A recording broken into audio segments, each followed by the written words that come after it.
May I come in, sir? Yes, come in. Good morning, sir. Good morning. Good afternoon. I'm really sorry, sir. Take your seat. Good afternoon, sir. Take your seat. Thank you, sir. Give a brief introduction about yourself. Sir, my name is Rahul Goyal. I've been born and brought up in Kesinga, Kalahandi, Odisha. I have done my 12th in Kota, after which I did my graduation in mechanical engineering from Indian Institute of Technology, Kharagpur. Then this is my second attempt, sir. Rahul, you all along, I think your academic record is a brilliant one. Thank you, sir. You scored 10 on 10 at 10th, 90% plus 12th, and so on and so forth. So, do you think that those who are very high, having very high IQ, they are much better than those who are having a high EQ? Sir, I think IQ is a indicator of the intelligence of the person, and emotional intelligence, the emotional quotient, is a indicator that intelligence, how it can be applied to situations which demand the person to act in an optimal way. So a person with high IQ may be a good person for the job, but he surely needs emotional quotient to succeed in the field. Yeah, take example of a civil servant, a member of the Indian Administrative Service. What do you think? He should be richly endowed with EQ, or he should be the other way around? So having having maximum of one is not going to help him in the service, I think so, because like if you take a case like he needs to solve any dilemma like quelling the farmer protest, he need to also deal emotionally with the farmers, because he needs to solve their issues and placate them, as well as at the same time he needs to also have the intelligence to apply the possible solutions, possible methods to quell that. So a balance of both would be. There has to be a balance or a mix of Yes, that two to be successful in life. Yes. Okay. It is generally believed that India and Bharat are the two sides of the same nation. But there is a great divide between the two, as both represent different parts of the same nation.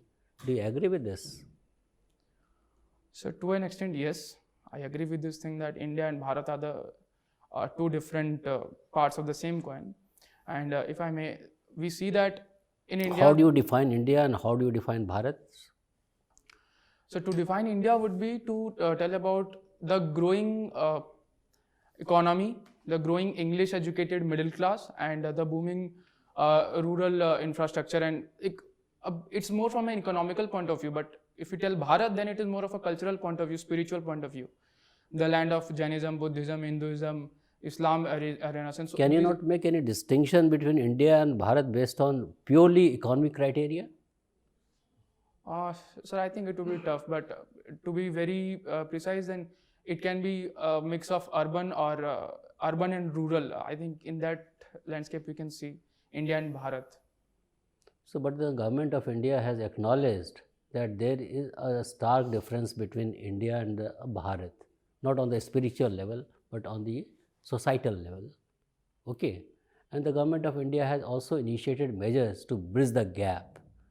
So, can you tell me, for the rural development, what are the measures taken by the government of India in the recent past, say last 1 or 2 years or 3 years time frame? Sir, the rural population constitutes the farmers, the small enterprises, and the poor strata of the society. And for them to uplift them, the government has taken steps like PM Kisan for the direct benefit transfer to the farmers, Ayushman Yojana to improve the healthcare services, then Samagra Shiksha Abhiyans, which have been combined by Sarva Shiksha Abhiyan, teachers education, and Rashtriya Uchchatar Shiksha Abhiyan to promote good quality education to the higher level. And also for the infrastructure, the government has been pushing the Manrega schemes and Mudra Yojana to support the business houses. What do you know of Digital India campaign? So Digital India campaign is the campaign launched by the government to usher in an era of technology-led governance. How it is going to help the rural India or the so-called Bharat?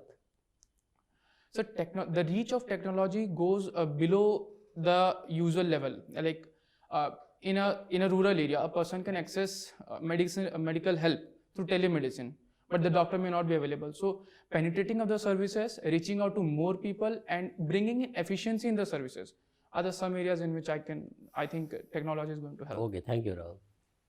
Rahul, Yes, sir. there are many Rahul. Okay, can you identify yourself with anyone, Rahul? So I think the most appropriate would be Rahul Dravid, the former Indian captain. Why? So because he is known as the wall, and we have seen him play. He can handle the pressure, and I think throughout my life I have been able to handle pressures at some points in which I think I might have failed. So I identify myself with him more. Okay, with him more. Wall, Rahul Dravid is considered as wall.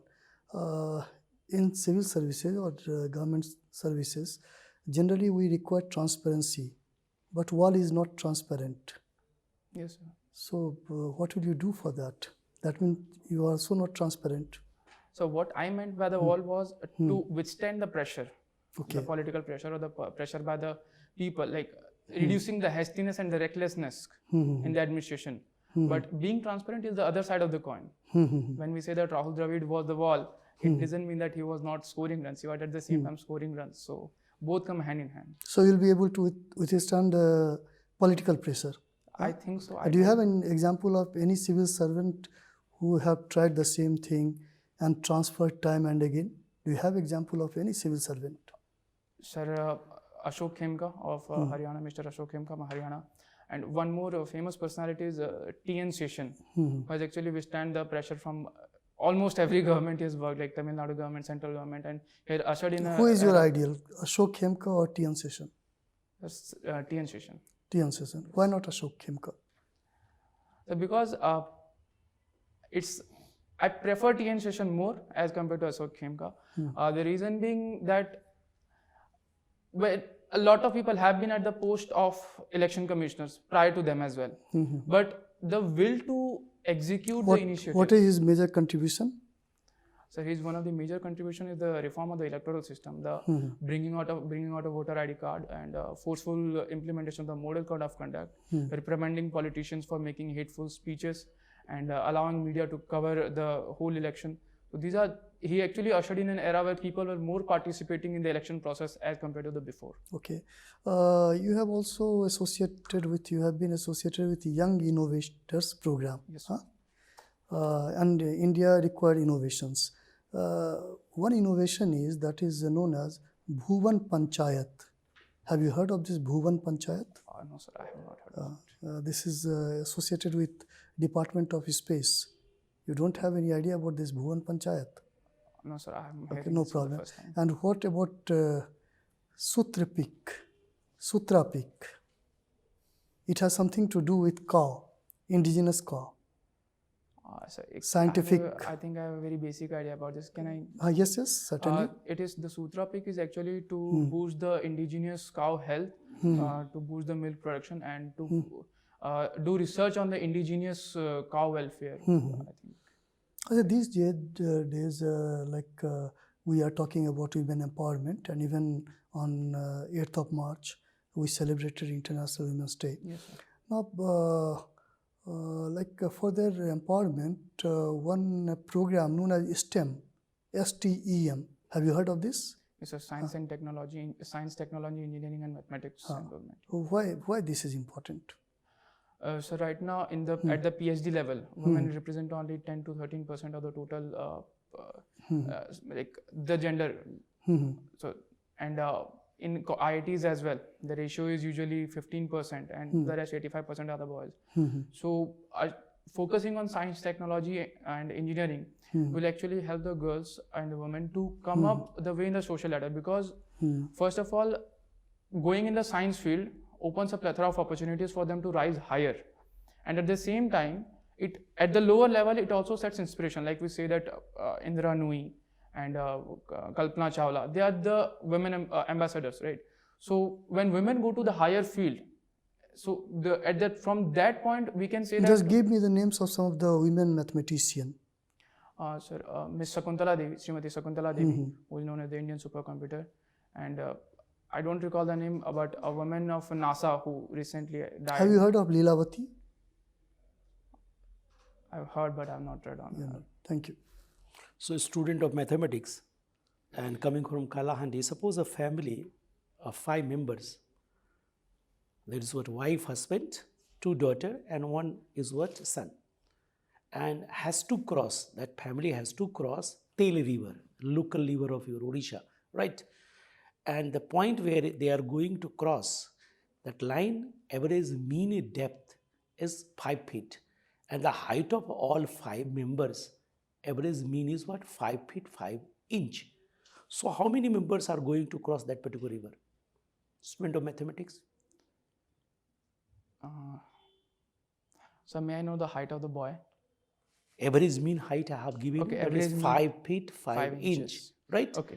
And the average depth of the river which has going to be crossed is only 5 feet. So who are the members going to cross? Mother, father, right? 2 daughters and 1 son. So I think everybody can cross because Not at all. Look, this is that actually data is insufficient. Look, mean average is not data appropriate to use to cross this particular what? Actually river. Somewhere there may be, and the height is what mean average. You don't know highest and look lowest. To solve this particular puzzle, you must have highest and what?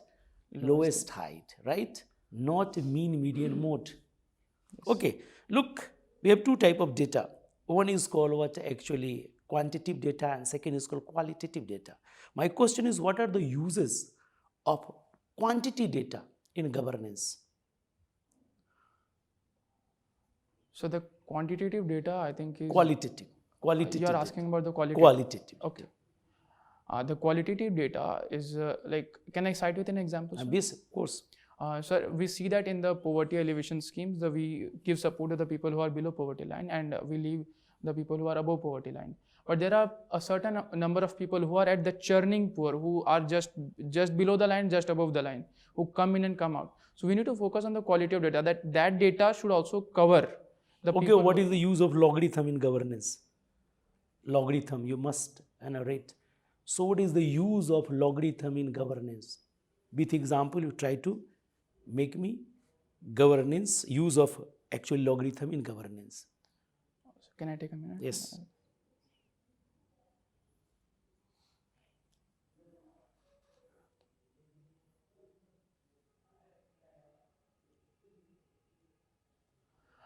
Sir, in the recent coronavirus cases, we are watching that we are using the exponential extrapolation to predict the Okay, number thank of you. cases. Okay, look, we have budget.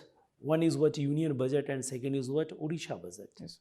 And both budget having problem of fiscal deficit. My question is, what are the specific steps Odisha government has taken to reduce the fiscal deficit? Sir, I'm not very much aware of this. What steps government of India has taken to reduce the fiscal deficit? So the government, I'm not very sure, can I cite some steps which in general? It's very difficult. If you don't read, you have not read, it's very difficult to make a guess. Okay, look, we have Azad Island in Odisha, right? And we have Gahir Matha in Odisha. And we have what? Look, Nandankanan. What are the importance of all 3 separately? Nandankanan, Gahir Matha and Azad Island. So I don't know about the Azad Island. The government. Azad Island is our what? Only missile testing range. Okay, it's the one of the Chandrabhaga beach, Chandipur beach. Yes. The Gahirmata Beach Sanctuary is the largest nesting sites for the olive ridley turtles. Yes. And the Nandankanan. Nandankanan Zoo is it is one of the largest zoo in India. Not a zoo, national park. This is a Project Tiger. Why it is important? Okay, I stand corrected. Actually, I have gone to Nandankanan Zoo, so that sorry. Okay, thank you. Thank you. Rahul, you have studied mathematics. Yes, ma'am. You would know what duality is.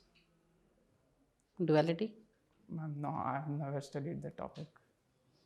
You haven't studied linear programming? Yes, I have studied.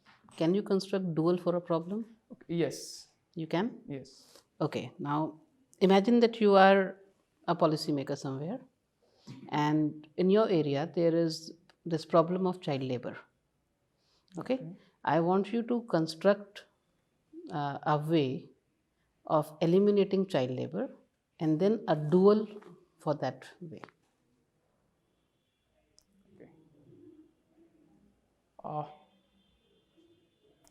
Ma'am, one way would be to inspect the sites where children are employed, and to ensure that the law and order regarding the child labors are enforced properly. And the dual would be to work it another way, that we work from the home side, that the parents are not sending the children to work itself in the first place.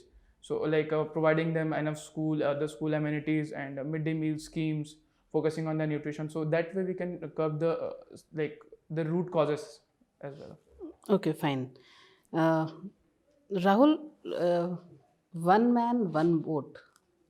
How far is this practical for an economy like India? We are a highly segmented economy with all classes. Tell me, how practical is one man, one vote philosophy for India? One man, one vote. Yes.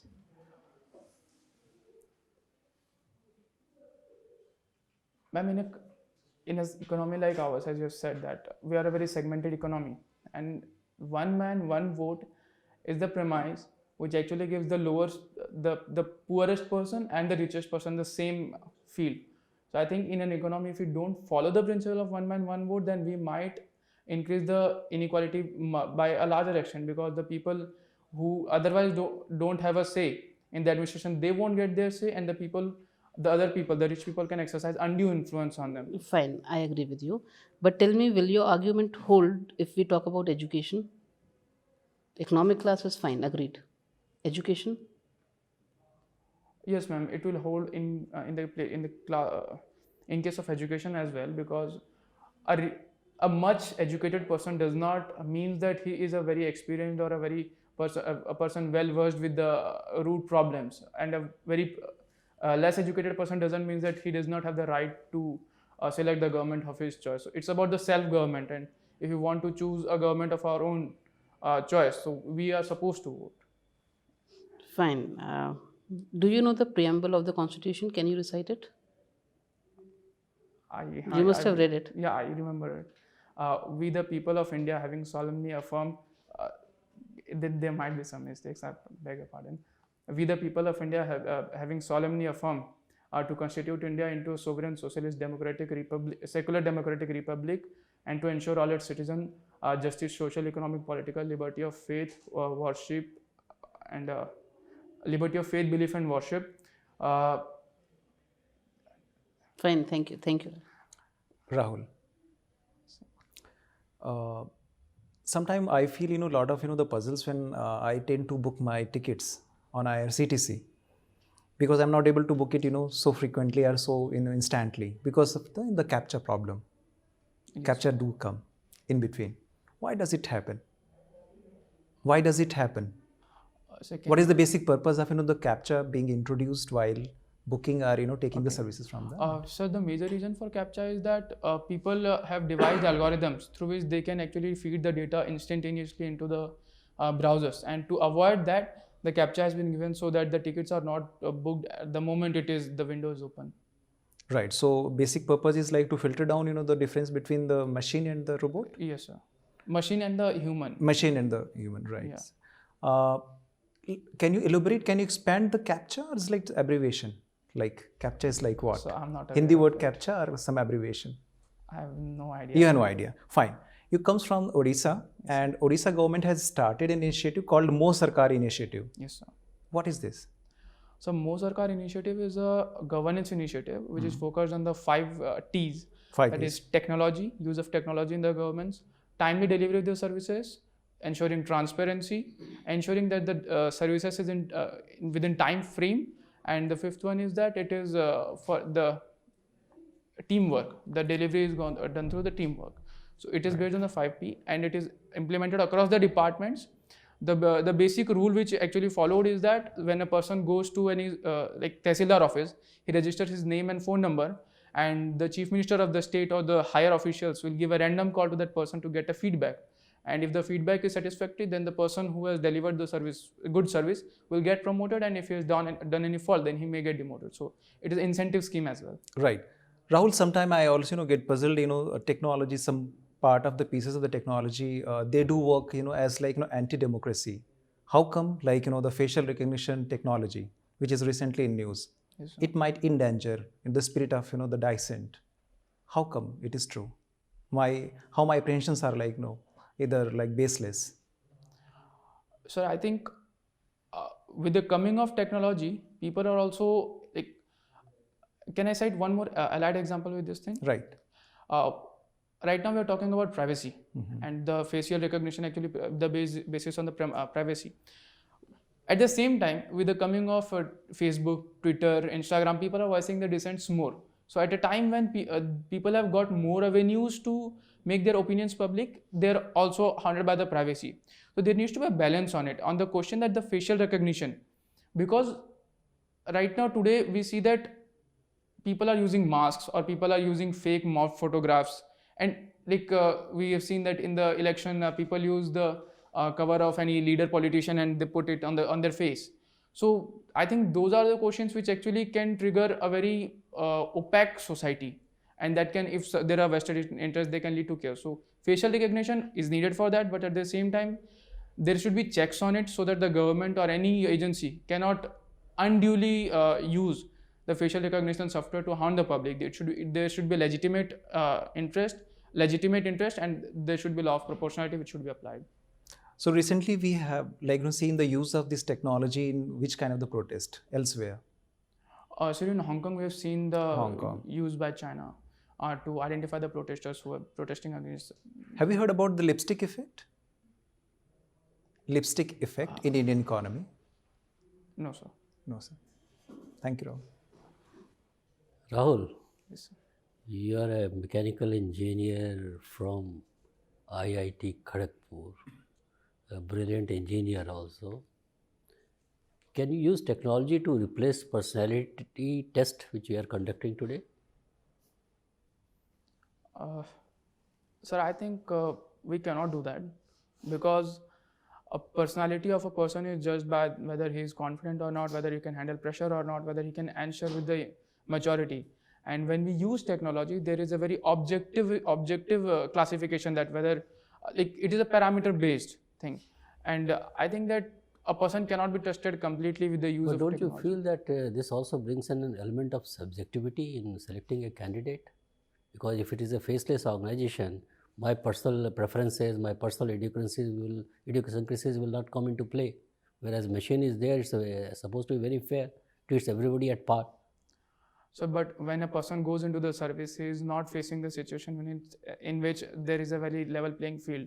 So, personality test in a way serves the person that when I'm interacting with the board, who have any biases. You can design a plan like that, which can besides testing one's intellectual capabilities, also test the emotional part of it. So right now, I think we are not at that stage that we can design a complete test which is faceless. But I think having the use of technology will be better than replacing the board completely itself. Okay, thank you very much, Rahul. Your interview is over. We go now. Thank you, sir. Thank you, ma'am. May I come in, sir? Come. Sit down, Rahul. Thank you, sir. So, how do you evaluate your performance, Rahul? Sir, I think it was okay, but I jumped the gun on the question. Actually, I knew the answer, but to just answer the question, I jumped the gun. And there are some areas I need to work upon, like the sir said, Bhuvan Panchayat, and these are the recent initiatives taken. Your interview is on 31st, na? This is going to be your first interview. Yes, sir. You see, Rahul, you are an excellent candidate for the civil services. Excellent, I should say. So, all the qualities of a civil servant are in you. Thank you, sir. So, that is the biggest. First is your age.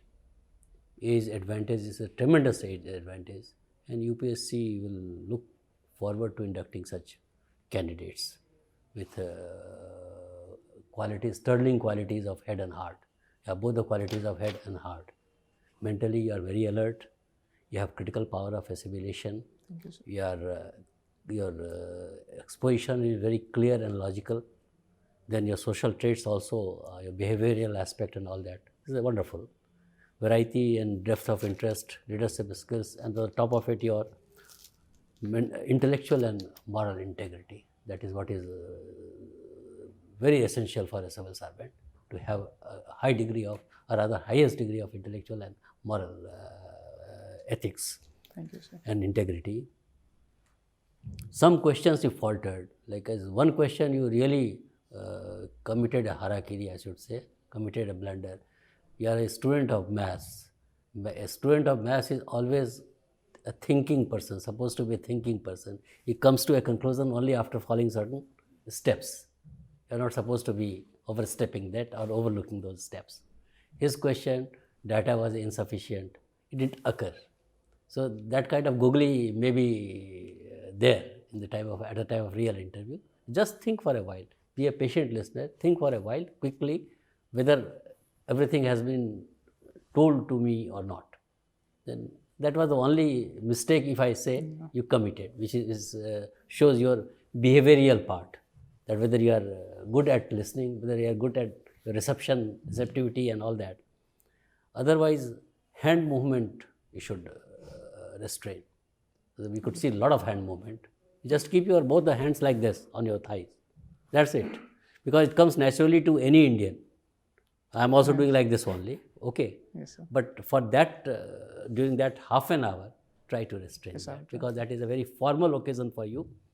So once you get into the service, then you are free to move your hands the way you want, but not for the interview part of it. He can You have to be also, careful I about think, unbutton his coat. हाँ, coat को थोड़ा खोल के रखना. When you sit down, you unbutton your coat. After sitting down, you unbutton your coat.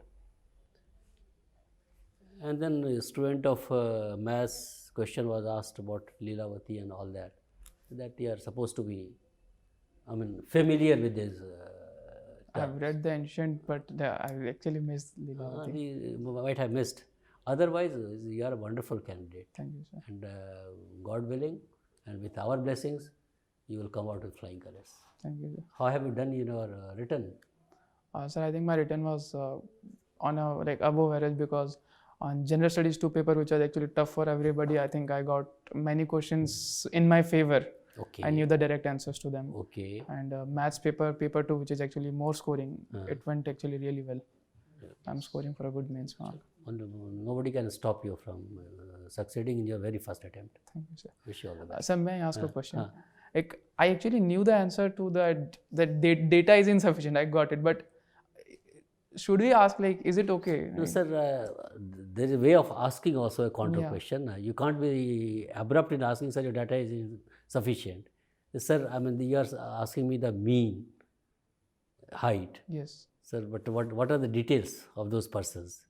Mean depth, what are the details? Like that, sir. If I get all this, then probably I will be able to satisfy you in a better way. That's it. That's it. The way of saying that. Instead of saying, sir, sorry, your data is insufficient, you can ask this question in a very most humble manner, in a most humble manner.